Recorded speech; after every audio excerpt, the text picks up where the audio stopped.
Hello friends, कैसे हैं आप सभी। तो चलिए आज हम एक कहानी बताने जा रहे हैं जिसका शीर्षक है भक्ति का असली अर्थ। चलिए तो शुरुआत करते हैं। शांत और सुंदर पहाड़ियों से घिरा एक छोटा सा गांव था, आनंदपुर। यह गांव अपनी भक्ति और प्रेम के लिए दूर दूर तक प्रसिद्ध था। यहाँ लगभग हर घर में पूजा का स्थान था और हर घर में भगवान कृष्ण के प्यारे स्वरूप लड्डू गोपाल विराजमान थे। इसी गांव में रहती थी एक सरल, शांत और भक्तिमय महिला सुधा। सुधा के घर में बचपन से ही एक सुंदर सा लड्डू गोपाल का स्वरूप था, जिन्हें वह अपने पुत्र की तरह प्यार करती थी। रोजाना सुबह उठकर स्नान, वस्त्र बदलना, भोग लगाना, झूला झुलाना, तुलसी जल चढ़ाना, सब कुछ वही करती थी। उसके दिल में बस एक ही सपना था, कभी ऐसा अवसर आए जब वह श्री कृष्ण के बाल रूप की सेवा और ज्यादा कर सके। सवाल का जन्म हुआ। एक दिन गांव में जन्माष्टमी का उत्सव मनाया जा रहा था। मंदिर में बहुत भीड़ थी। भक्तजन अपने अपने लड्डू गोपाल के स्वरूप को लेकर आए थे। किसी का छोटा, किसी का बड़ा, किसी का चांदी का तो किसी का चमकदार रत्नों से सजा हुआ। सुधा ने देखा कि कई परिवार अपने घर में 2, 3, यहाँ तक कि 5-5 लड्डू गोपाल भी रखते थे।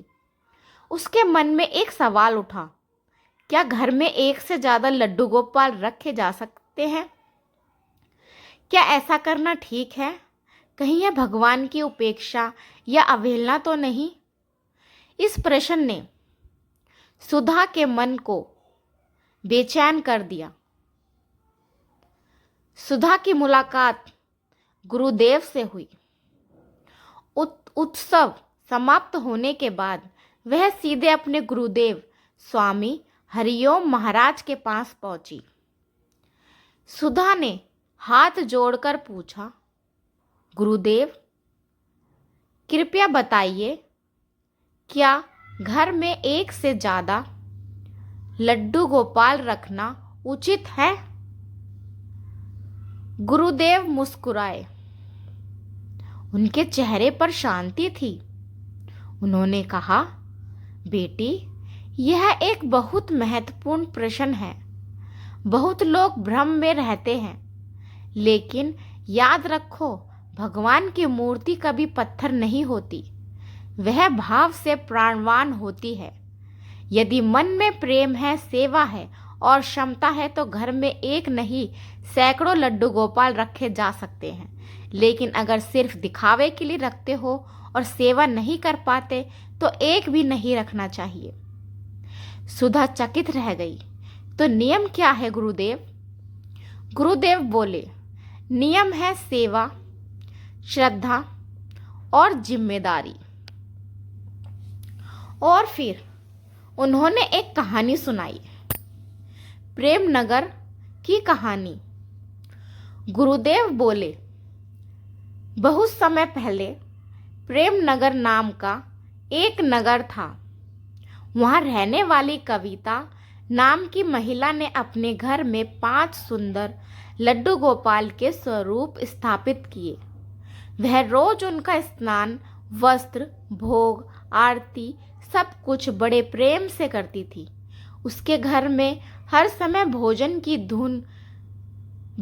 धुन गूंजती रहती थी। और अद्भुत बात, उसके घर में कभी धन की कमी नहीं हुई, कभी रोग नहीं आया, कभी दुख नहीं ठहरा, क्योंकि वह 5 स्वरूप को 5 पुत्रों की तरह पालती थी। लेकिन उसी नगर में मीना नाम की एक महिला थी। उसने भी दूसरों को देखकर सिर्फ दिखावे और प्रतियोगिता में 3 गोपाल खरीद लिए। पहले कुछ दिन सेवा की, फिर मन में उब गया, कभी आरती छूट गई, कभी भोग तो कभी वस्त्र। एक दिन आशीर्वाद मिलने की जगह उसके घर में झगड़े, बीमारी और तनाव आने लगे। वह घबराकर संत के पास पहुंची। महात्मा जी, जब से मैंने भगवान को घर में रखा है, तब से घर में सब उल्टा ही हो रहा है, क्यों? संत ने उत्तर दिया, समस्या भगवान नहीं, तुम्हारे भाव हैं। जिस घर में सेवा का भाव होता है वहाँ कृपा आती है। जिस घर में दिखावा होता है वहाँ कठिनाइयाँ आती हैं। उसे एक सीख मिली।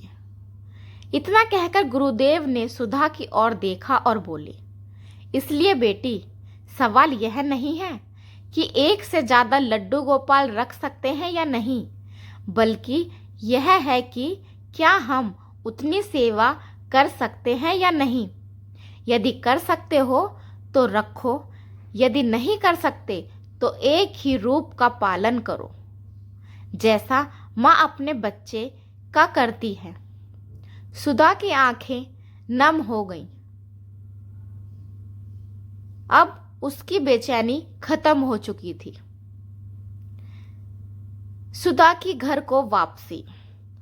सुधा जब घर पर लौटी तो मंदिर में झूले पर बैठे उसके छोटे से गोपाल मुस्कुरा रहे थे।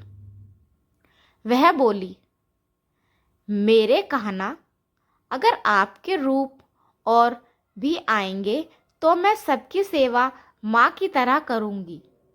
अगर नहीं कर पाऊँगी तो सिर्फ तुम्हारे साथ रहूँगी। उसने अगले दिन एक छोटे बाल गोपाल का और रूप अपने मंदिर में स्थापित किया, सिर्फ सेवा और प्रेम के भाव से। और फिर से उसके घर में शांति, प्रसन्नता और भक्ति का स्वरूप फैल गया। कहानी का संदेश। घर में एक से ज़्यादा लड्डू गोपाल रखना बिल्कुल भी गलत नहीं है, लेकिन भगवान को 100 पीस या सजावट की वस्तु की तरह कभी ना रखिए। सेवा प्रेम से होनी चाहिए, बोझ से नहीं। भगवान स्वरूप में है, भाव से जीवित हो जाते हैं। जहाँ सच्ची भक्ति होती है वहाँ कृपा अनंत होती है। अगर आपको मेरी वीडियो अच्छी लगी हो तो प्लीज़ मेरे चैनल को सब्सक्राइब करना और लाइक करना, शेयर करना। Thank you.